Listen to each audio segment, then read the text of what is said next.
श्री शिवाय नमस्तुभ्यम। हर हर महादेव। सावन माह के शुक्ल पक्ष की एकादशी को पुत्रदा एकादशी कहते हैं।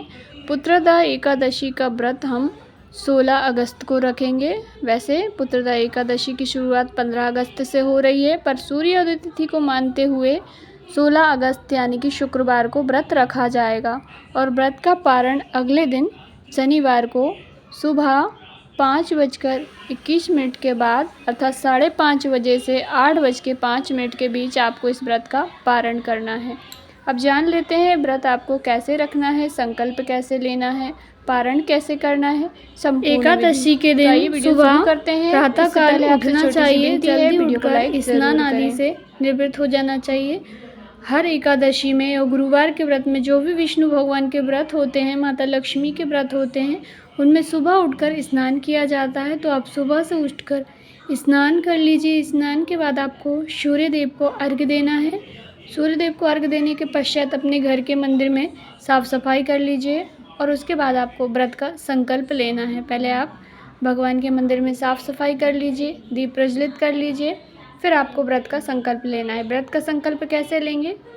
आपके हाथ में थोड़ा सा जल रख लीजिए। जल रखने के पश्चात यदि पुष्प है आपके पास तो पुष्प ले लीजिए, अन्यथा आप केवल जल लेकर भी व्रत का संकल्प ले सकते हैं। हाथ में जल लेकर भगवान विष्णु से प्रार्थना करें कि हे बाबा, मैं आपका व्रत रख रही हूँ या रख रहा हूँ, इसे निर्विघ्न पूर्वक पूरा कराइएगा। जो आपकी मन की कामना है वह बोलकर आप व्रत का संकल्प ले लीजिए। अपना नाम गोत्र बोल लीजिए।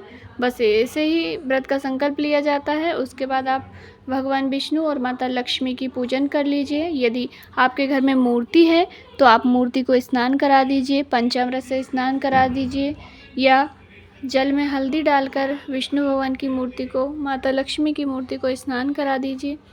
इस दिन अधिक से अधिक भगवान विष्णु के मंत्रों का जाप किया जाता है। आप विष्णु सहस्त्र नाम का पाठ भी कर सकते हैं, गजेंद्र मोक्ष का पाठ भी कर सकते हैं या मोबाइल की सहायता से आप इस दिन भगवान नारायण के भजन को ज़रूर सुने। भगवान एकादशी के दिन किसी भी वृक्ष की पत्तियां नहीं तोड़नी चाहिए, तो आप एक दिन पहले ही तुलसी पत्र को अवश्य ही तोड़ के रख लें। गुरुवार के दिन तुलसी पत्र तोड़ सकते हैं क्योंकि भगवान विष्णु के भोग में तुलसी पत्र अवश्य ही अर्पित किया जाता है।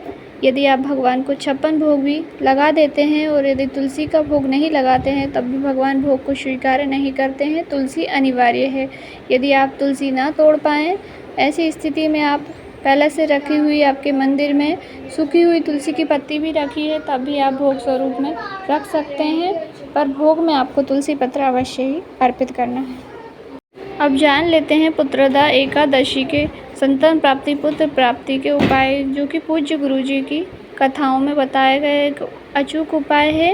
यदि आपको पुत्र रत्न की प्राप्ति चाहिए अर्थात पुत्र संतान रूप में प्राप्त हो, ऐसी कामना से यदि आप कोई उपाय करना चाहते हैं तो पुत्रदा एकादशी के दिन आपको 2 कटोरी लेनी है। एक कटोरी में घी रखना है, एक कटोरी में खीर रखना है। दोनों कटोरी और 2 बेलपत्र को लेकर शिवालय जाना है। एकादशी के दिन आप दोनों ही दिन कर सकते हैं, 15 और 16, क्योंकि 15 तारीख को एकादशी लग जाएगी तो व्रत तो हम 16 अगस्त को रखेंगे, पर उपाय हम दोनों दिन कर सकते हैं एकादशी तिथि में। तो आप दोनों दिन में से एक दिन ज़रूर कीजिएगा। 2 कटोरी लेनी है आपको, एक में घी भरना है, एक में खीर भरना है, 2 बेलपत्र लेकर जाना है शिवालय और दोनों कटोरी को भोलेनाथ के समक्ष रख के, सामने रख के आपको 2 बेलपत्री भोलेनाथ के शिवलिंग पर चढ़ा देनी है। एक घी का दीपक भी जलाना है, चाहे तो मंदिर के अंदर जला दीजिए या भोलेनाथ की चौखट पर एक दीपक गोल बाती का घी का ज़रूर से जला दीजिए। पुत्र प्राप्ति की कामना कर लीजिए। उसके बाद बाबा से कह करके औषधि स्वरूप में कि बाबा ये बेलपत्र मैंने आपको चढ़ाई है, आप पर से चढ़ी हुई बेलपत्र उठा रही हूँ, इन्हें आप औषधि स्वरूप में प्रदान करें। दोनों बेलपत्री उठा लीजिए। एक बेलपत्री को नंदी बाबा के पास बैठकर, चौखट पर बैठकर चबा चबा कर खा लेना है। दूसरी बेलपत्री घर लेकर आनी है और वह बेलपत्री पति को खिला देनी है। जो भी स्त्री पुरुष इस उपाय को पुत्रदा एकादशी के दिन कर लेता है उसके घर में संतान की प्राप्ति अवश्य ही होती है, पुत्र की प्राप्ति अवश्य ही होती है। पुत्रदा एकादशी साल में 2 बार आती है तो आप अवश्य ही कीजिएगा। पुत्र की प्राप्ति निश्चिंता है। दूसरा उपाय एकादशी का है कि आप शिवालय जाते हैं, मंदिर जाते हैं। मंदिर तो हम रोज़ ही जाते हैं, पर एकादशी के दिन जब आप मंदिर जाएं तो जब आप जल चढ़ाएं तो आपको मुख से 3 बार स्वधा स्वधा स्वधा मंत्र का उच्चारण करना है। स्वधा बोलकर जल समर्पित कीजिए। इससे पितृ प्रसन्न होते हैं, पितरों का हमें आशीर्वाद प्राप्त होता है।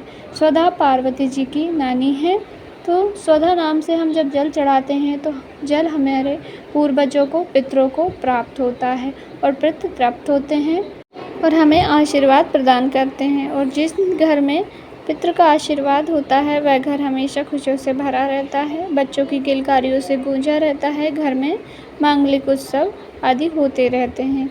जानकारी आपको थोड़ी सी भी उचित उपयोगी लगी हो तो वीडियो को लाइक ज़रूर करें। इस चैनल पर पूज्य गुरु जी के द्वारा बताए गए उपाय और व्रत की कथाएं बताई जाती है, तो चैनल को ज़रूर से सब्सक्राइब करें। हर हर महादेव।